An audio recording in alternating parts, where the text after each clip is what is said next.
Hello. In this video, we're going to be looking at the master slave unit, which was put forth by J.F. Masterson in the Masterson approach.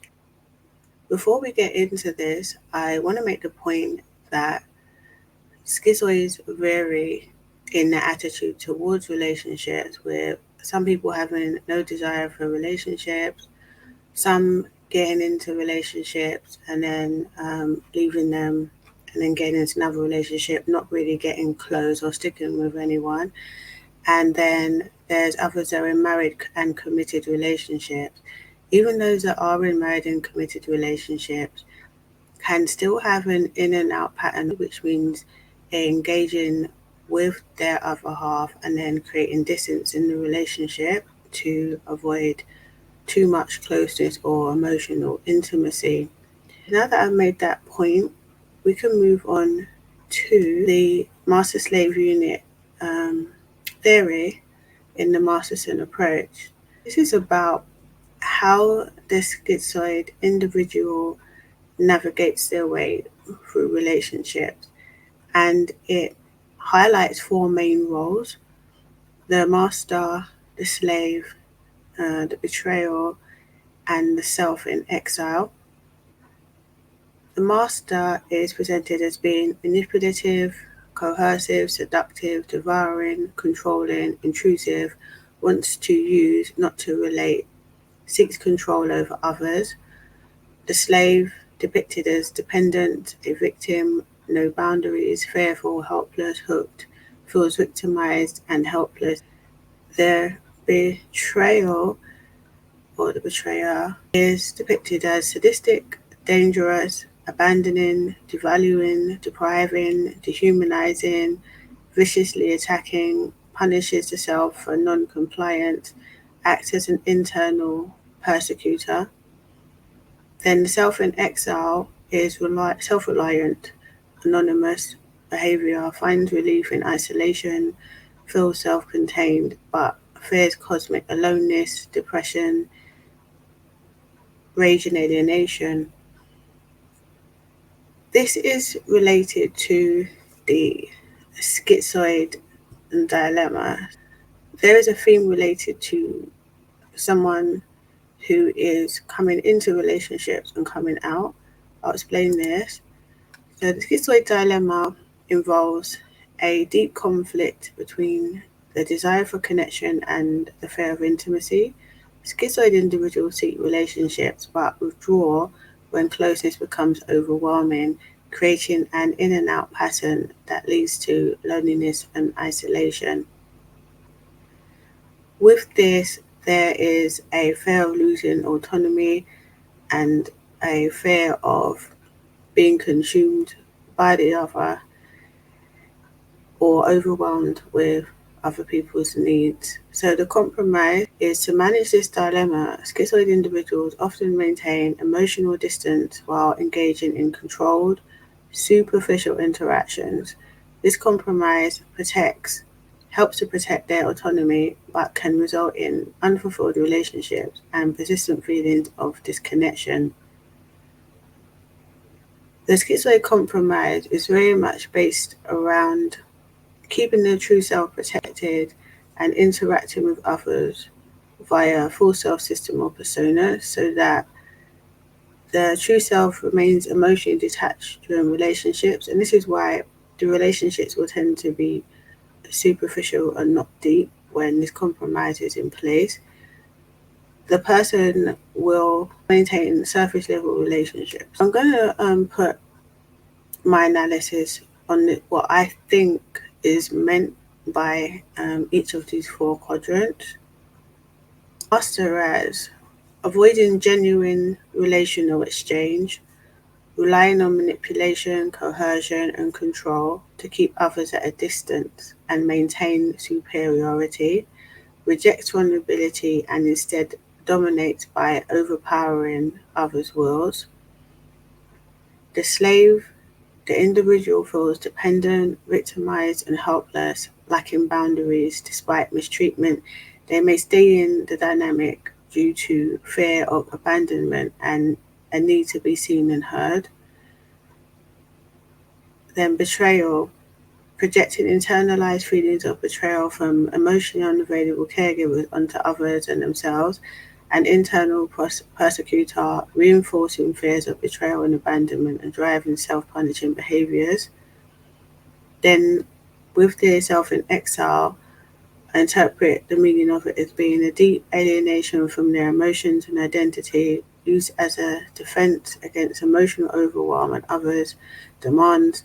This internal retreat offers safety and control, but results in chronic loneliness and isolation.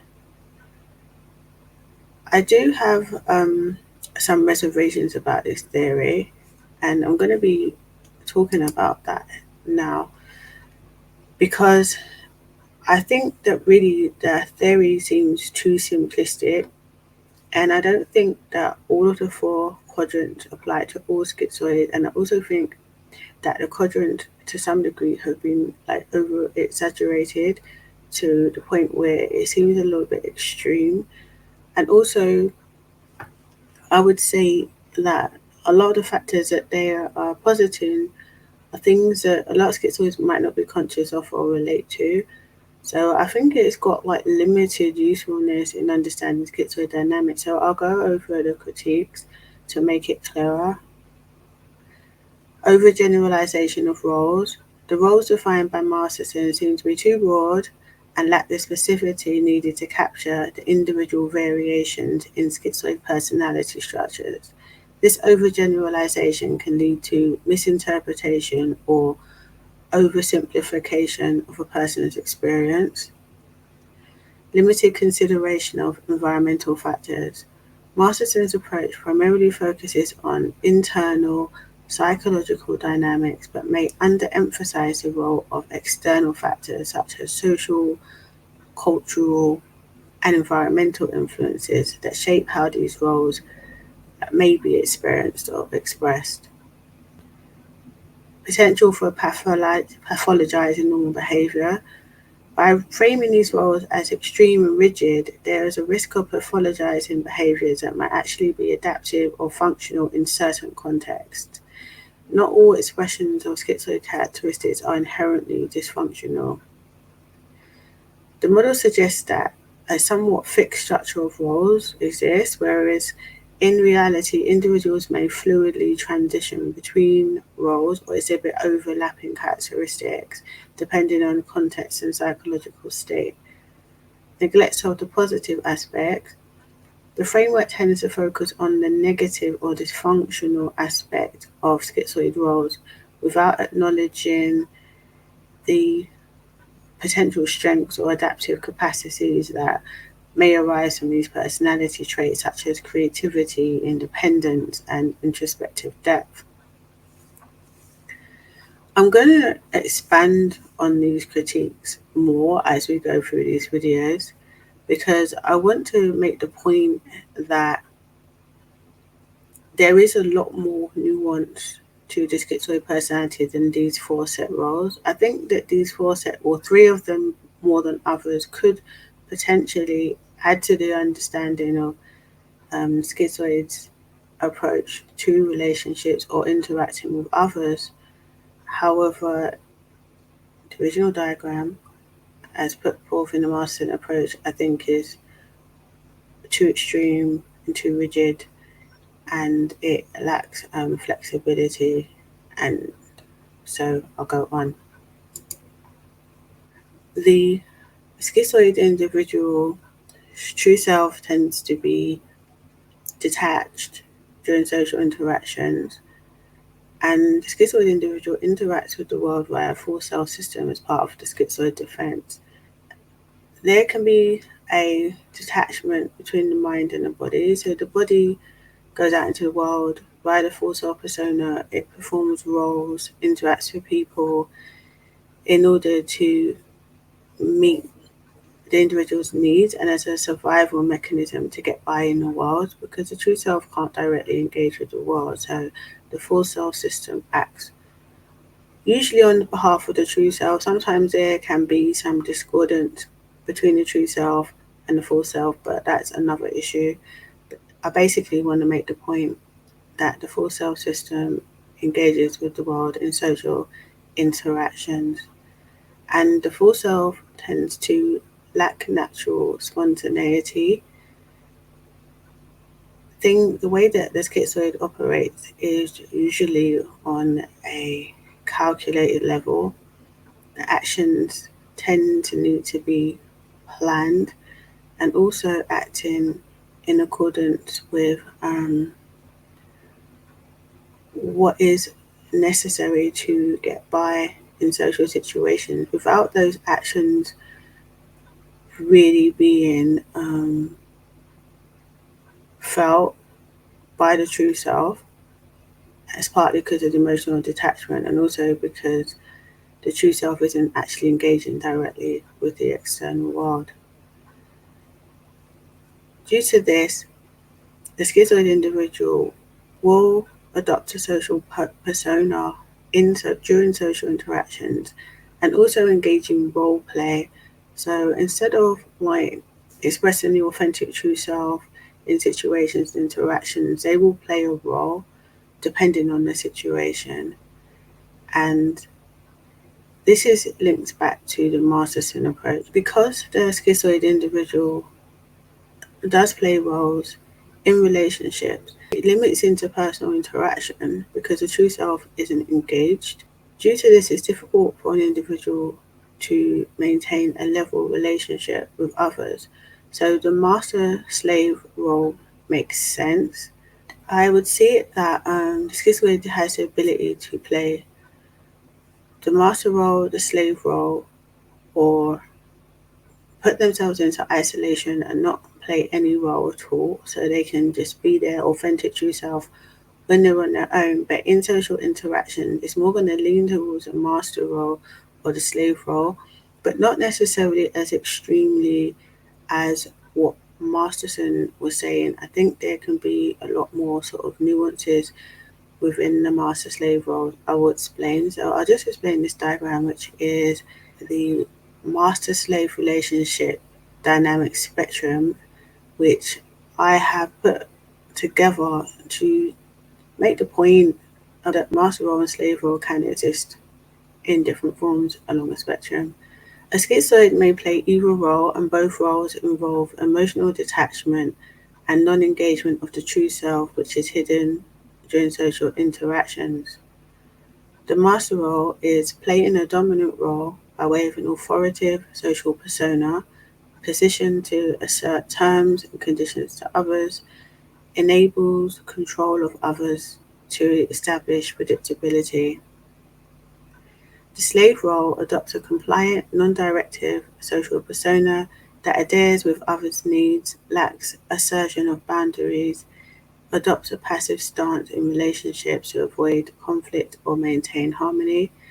Then with schizoid isolation, it doesn't socially interact with other people. There's no social persona that's adopted, and higher true self connectivity is maintained. So this is like the potential for the most true self connectivity is going to take place during isolation. Now, the level of potential any individual has to connect with their true self is going to depend on their level of personal development and where they are in their particular journey. With the schizoid master role, this could be a role that is used for work. There's a lot of different ways that could manifest, and also with the slave role, there's certain aspects of that could also be used in a working situations, not necessarily during interpersonal relationships. I'm seeing that there's potential for the roles that Masterson put forth to lead to personal development and growth.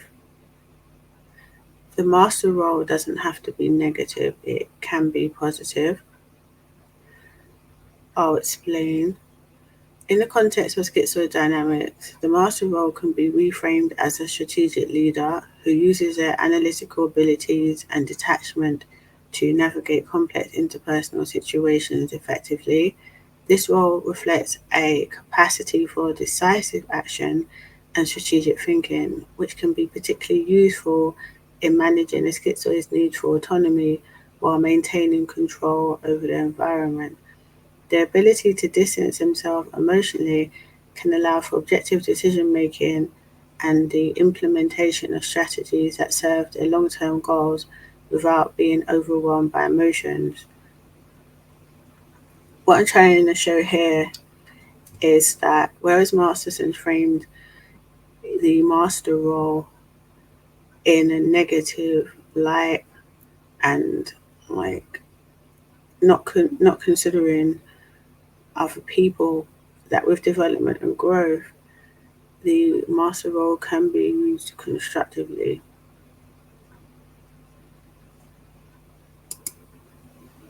The same for the slave role. The slave role, while typically seen as helpless, can also grow into deep learning about humanity and their functioning, potentially leading to empathy towards the needs of others and the ability to understand their minds without involving one's own ego. The vulnerability associated with this role can also reflect resilience and personal growth beneath the surface.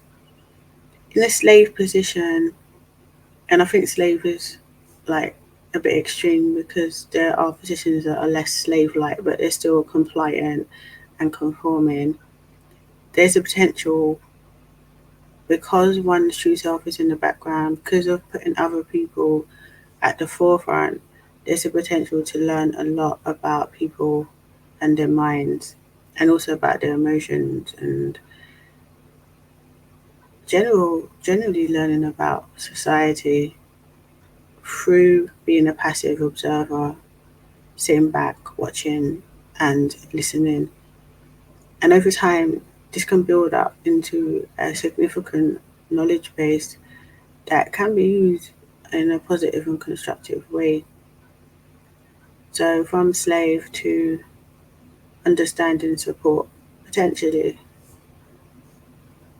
The betrayal, the betrayer quadrant, to me,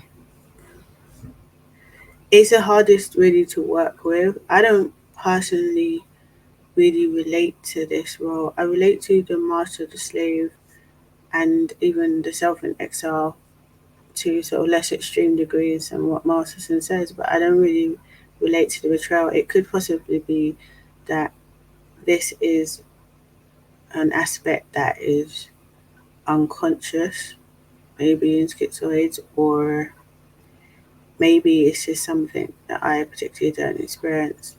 But I can see that it could still have the potential, if it is experienced, to lead to constructive outcomes. So the betrayal role is often linked to internal persecution, can be seen as a protector of personal boundaries. This role may serve as an internal mechanism that helps maintain self-respect and dignity by rejecting harmful influences or behaviors. When balanced, it can help an individual stand firm against exploitation or manipulation. I would say that, like, if there is the internal persecutor could be framed as like an internal critic that is saying negative things about maybe the self or others.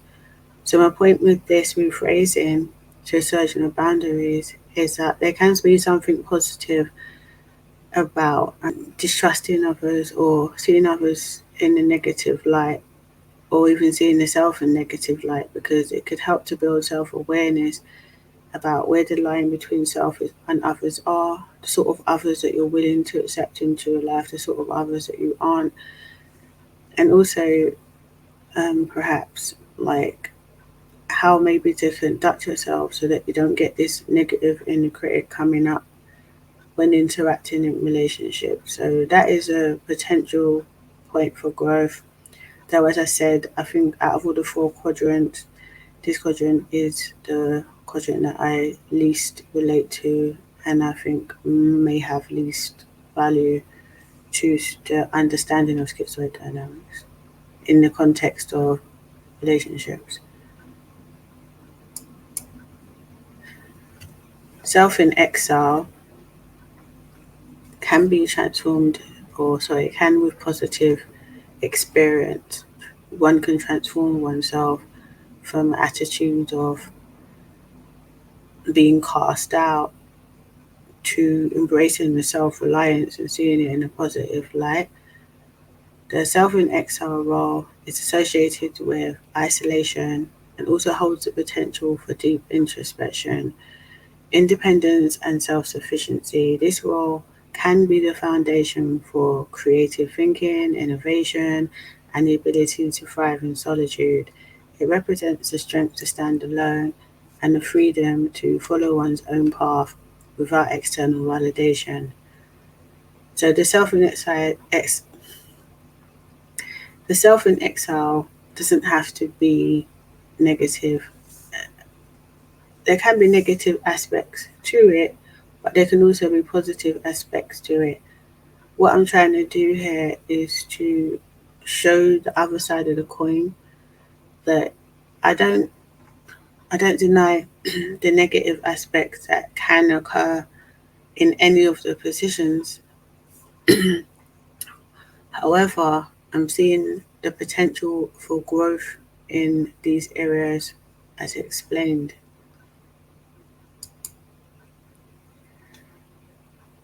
Therefore, the master, slave, betrayal, self in exile can, with positive growth, translate into strategic leader, assertion of boundaries, understanding support, and self reliance.